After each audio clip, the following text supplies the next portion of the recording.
que mencionas, Marilena, creo que debería de ser como un llamado de atención a la solidaridad, no solo dentro de los Estados Unidos, dentro de Florida, dentro de toda la Unión Americana, sino también aquí en México.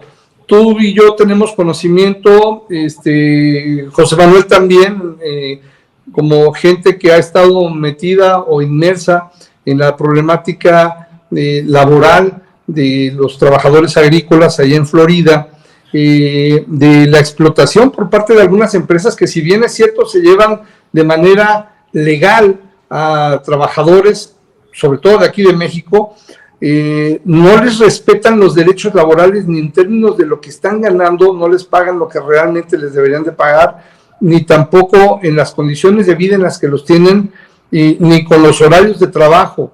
Entonces hay gente en México que se está prestando a ser reclutadores de este tipo de trabajadores, que podría considerárseles eventualmente como trabajadores esquiroles, que ante la falta de mano de obra migrante indocumentada en Florida, podría estar siendo, y esa es una preocupación, no sé si ustedes la comparten, podrían estar siendo una vía de salvación para los empresarios nada más, en el sentido de poderse llevar más gente que de cualquier forma tiene ganas de trabajar y ganar dólares, pero si se van legalmente, aún siendo explotados, tristemente hay gente que se presta a eso, pero lo más terrible es que haya organizaciones que se prestan a estar siendo desleal para con la comunidad migrante de los Estados Unidos, llevando trabajadores que se convertirían en esquiroles, y por supuesto beneficiándose ellos mismos,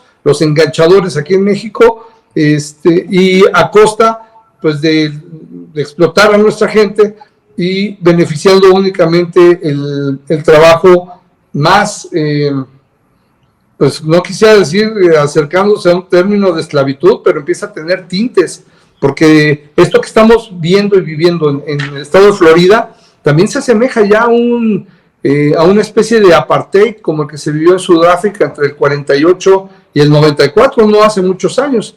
Entonces, ¿ves tú, Marielena, o ves tú, Tocayo, la posibilidad de que se diera este fenómeno, de que empezara a pulular más el tema de que lleven trabajadores como esquiroles?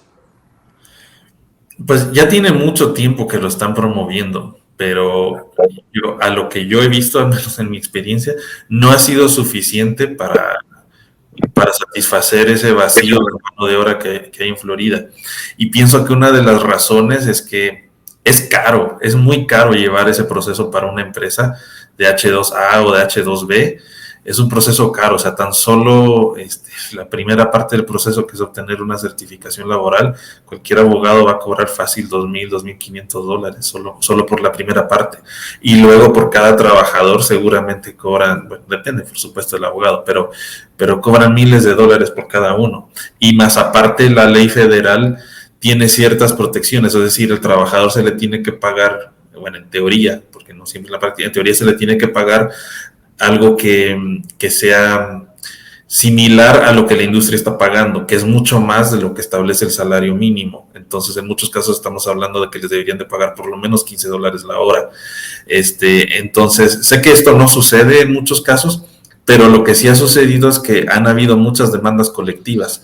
Varias de las organizaciones jurídicas en Florida que defienden a los migrantes incluso mandan abogados a partes remotas de Hidalgo y de Veracruz a entrevistar a esos trabajadores que en algún momento fueron explotados porque no se les pagó lo suficiente, y muchas empresas han sido demandadas. Entonces, cualquier empresa en Florida que esté usando los trabajadores H2A o H2B, pues de alguna forma se expone a más responsabilidad jurídica, porque los pueden demandar porque tienen más derechos, legalmente hablando, los H2B o los H2A, que un trabajador indocumentado. Entonces, ciertamente hay este discurso de que los podemos reemplazar y no sé cuánta cosa dicen, pero en la práctica yo no veo que puedan. Y ya, bueno, no me dejará mentir Marilena, ya hay muchos lugares en los que la cosecha pues no la han recolectado, por más que ellos dicen, no vamos a traer a los trabajadores, pues no se puede. Y eso,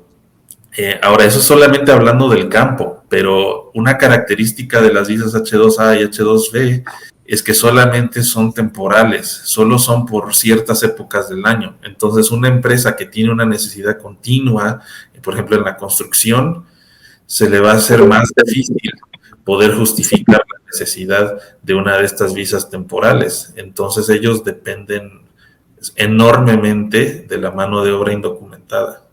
Sí, así es. Sí, así es, y por desgracia existen, y estas demandas se tardan muchísimo tiempo, y de nuevo porque cuando vienen los trabajadores aquí, ellos no conocen sus derechos, no saben a quién acudir, y terminan en este tipo de situaciones, y por eso hay muchos contratistas que hacen esto, en lugar de ser el empleador directamente como requiere la ley, porque es muy costoso, y entonces eso hace que no les sea rendible, pero al mismo tiempo a los contratistas, claro que se les da la oportunidad de tener este tipo de abusos, porque el empleador les paga a ellos a un precio, y al empleado se le paga lo que es el mínimo, o ponle aquí en Florida les pagan 13.50. Sin embargo, el contratista pues gana por cada empleado $4 o $5 por hora extras. Entonces es demasiado redituable el negocio, y por eso no lo quieren soltar. Y viene siendo causa del mismo problema, por eso la gente no se involucra. El miedo a perder tu trabajo, el miedo a salir y que llegue la migra y te deporte, y el miedo a que no tienes suficiente para moverte a otro estado si no tienes familiares. Son muchos factores los que emplean para que la gente no salga a protestar. Entonces, por eso nosotros buscamos los condados donde sí son amigables, o al menos de mi parte trato de ser responsable y protestar en lugares donde sí se nos deja ejercer todavía la libre expresión, donde corremos menos riesgo, y poder llevar estas propuestas pacíficas para protestar en contra del sistema, porque es el sistema que han hecho aquí en el estado de la Florida y que han dibujado y lo han llevado a logro muy bien. Tienen una amplia mayoría en el Senado y una amplia mayoría en la Casa de Representantes del estado. Entonces, por eso han logrado hacer, no solamente nos han golpeado con esta ley, ya han golpeado a la comunidad del LGBTQ, han golpeado a los maestros, han golpeado a la historia que no se cuenta en las escuelas, son muchas cosas. Los trabajadores ya no tienen los mismos derechos, apenas también que la Sociedad de Rifles, la Sociedad Nacional de Rifles, estuvo en una reunión privada con el gobernador, donde el gobernador firmó una ley donde cualquier persona puede traer arma sin un entrenamiento ni nada. Entonces, Florida se está convirtiendo en el epicentro de donde no hay ley para nadie, no hay ley para los extremistas que quisiesen deshacerse de nosotros, pero tampoco hay ley para proteger a los migrantes que estamos vulnerables aquí, y sobre todo no hay ley para nuestros hijos y ancianos que son ciudadanos de este país, pero que tienen el infortunio, en este caso, de ser de descendencia hispana. Y eso es lo que a mí se me hace realmente peligroso. Al final de cuentas vamos a tener que ir a trabajar, los empresarios van a saber cómo lidiar con el E-Verify, y más abusos, va a haber más abusos laborales. Quien tiene su trabajo no se va a poder quejar porque lo van a correr, y si lo corren no vas a poder tan fácil conseguir otro trabajo. Es una crisis tremenda que se viene para el estado de la Florida, no solamente económica, sino humana, y me preocupa bastante. Tocayo, ¿coincides con el análisis de María Elena? No la quiero tachar de pesimista, sé que es una mujer muy objetiva. Creo que no está José Manuel. Lo perdimos. Tuvo que retirar, tuvo una llamada de su oficina, se tuvo que retirar. Entonces nos vamos a quedar con eso ahí. Pero a mí me gustaría un poco, ya que no está José Manuel, me gustaría preguntarte, María Elena, una pregunta súper difícil. ¿Cómo están los ánimos con esta batalla Trump-DeSantis? ¿Qué es lo que la gente, o sea, yo nunca pensé preguntarle a alguien, ¿crees que estemos mejor con Trump? No estamos mejor con ninguno.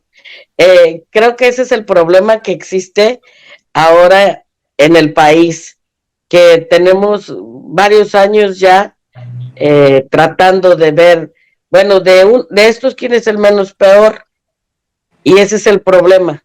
Tenemos que realmente empezar a buscar líderes con valores, no importa de qué partido sean, pero con valores de realmente representar al país y levantarlo de la crisis en que se encuentra, pero crisis a todos los niveles.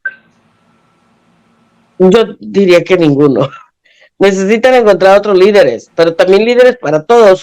Eso invito a que voten desde su nivel local, en sus pueblos, sheriffs, todos son importantes, hasta Congreso y Senado, porque obviamente no tenemos gente que representa a sus constituyentes, y aunque no seamos, aunque nos digan indocumentados y que no pagamos impuestos, también nos representan a nosotros.